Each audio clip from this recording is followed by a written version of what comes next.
What's up everyone, we are back with Transformers Beast Wars, and this issue focusing on Cheetor is awesome. So this opens during the Maximals attack on the Predacons that took place in the last video. So if you haven't seen that, link is going to be in the pinned comment down below. Now what happens here is during the battle, a stray energy blast hits an energon crystal near Cheetor, and an explosion occurs, knocking him out. Now while knocked out, Cheetor remembers his life as a high-level athlete on Cybertron.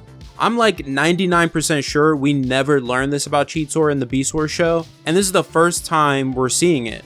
Now suddenly he wakes up, luckily still in one piece, but he is back on Cybertron. Now he is confused and is not sure where he is. CAT-scan here, the Maximal's physician, informs him that he's cleared all the remaining tests required to work on the Science Ministry's Axelon. Cheetor gets even more confused because this has already happened. He's basically having deja vu. Out of nowhere, CAT-scan asks Cheetor what is the T-Vaz maneuver. Remember this because he's going to be asked this again. Cheetor doesn't answer, he abruptly leaves. He wonders why CAT-scan asks him about the T-Vaz maneuver and questions if this is a dream he's living or if everything before he got knocked out was a dream. I'm sure most of you already know or have figured out what's happening here, but for the sake of the story, let's play along and act like we don't, because Cheetor and us are going to see what's really going on here, and the reveal is going to be crazy. He goes to McAdam's oil house, which I swear is like the only bar in all of Cybertron. We never see another one, I feel like.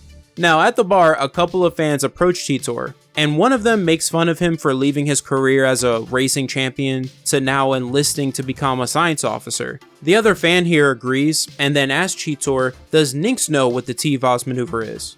Cheetor becomes suspicious and ends up leaving the bar. While on a rooftop nearby, he wonders how those two random fans knew about Nynx since he didn't meet her until he boarded the Axelon and knew about the T-Vaz maneuver.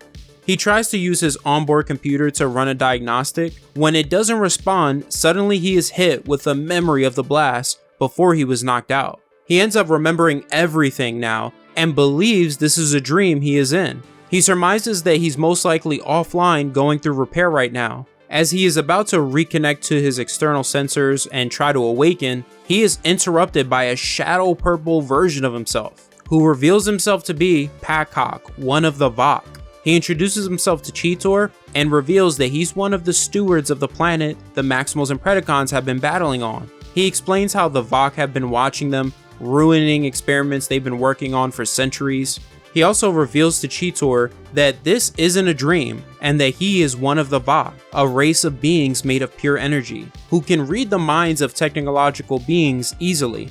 Basically what Packok has done to Cheetor here is suppress his consciousness and created what you can call the Matrix essentially. And the reason why he's gone through all this effort of creating all this for Cheetor is because the Vok haven't been able to fully understand the Maximals protoform pods. But while he was probing Cheetor's mind for the answers to the protoform pods, he stumbled across something else he wanted to investigate, the T-Vaz maneuver. This is why everyone Cheetor has come across in this world has asked him about it. Now Cheetor initially doesn't take this all seriously, he just brushes it off as still a dream. This pisses off Packok. Instead of secretly extracting information as he initially intended, he decides to take it by force now. He telekinetically grabs Cheetor, he threatens to erase his mind and eliminate his spark unless he tells him everything he wants to know.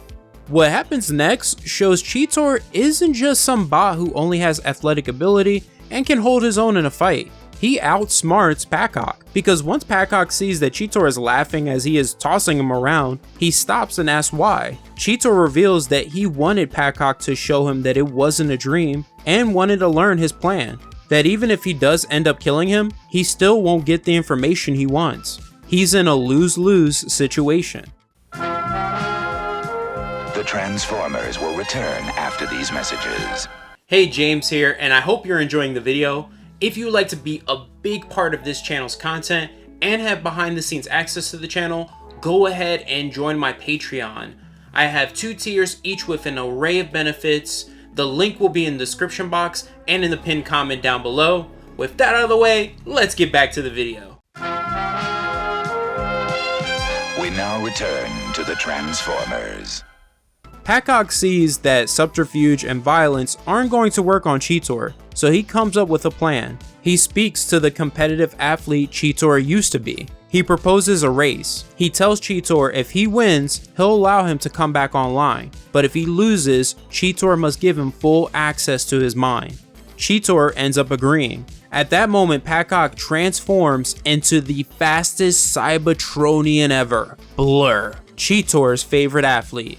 The race then begins, Cheetor versus Blur. I love the way their speed streaks are depicted here. I just love this entire thing. As Cheetor and Pacock / Blur are racing, Cheetor asks what is the course and where are they racing to. Cheetor is unaware that the city they are racing through is his own neural circuitry. I really like this reveal here. Back in the real world, Optimus Primal and Rhinox are in the Axelon's medical bay with Cheetor's unconscious body. Rhinox reports that Cheetor's body is fully repaired and his spark is strong, but his consciousness won't come back online. Optimus Primal yells at Cheetor's unconscious body to wake up.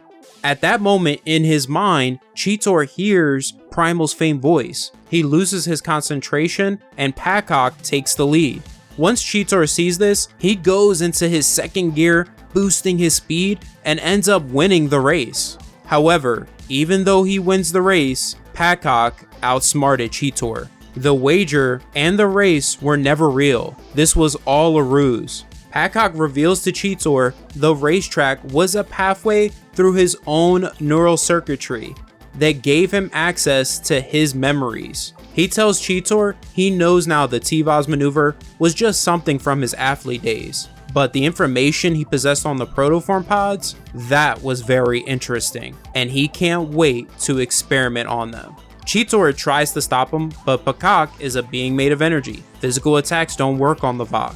Pacock keeps his end of the bargain and blasts Cheetor with a beam that ends up awakening him in the real world.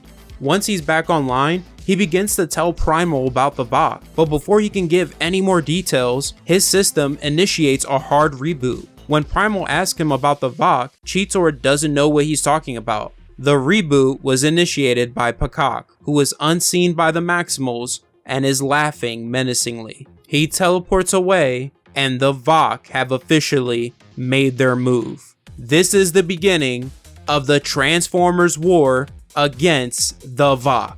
That's the end of the video. I hope you all enjoyed it. Go ahead and check out this video right here. Hit that like button, comment down below, and subscribe if you are new here. Other than that, have an awesome day, and always remember every day to maximize and go beyond.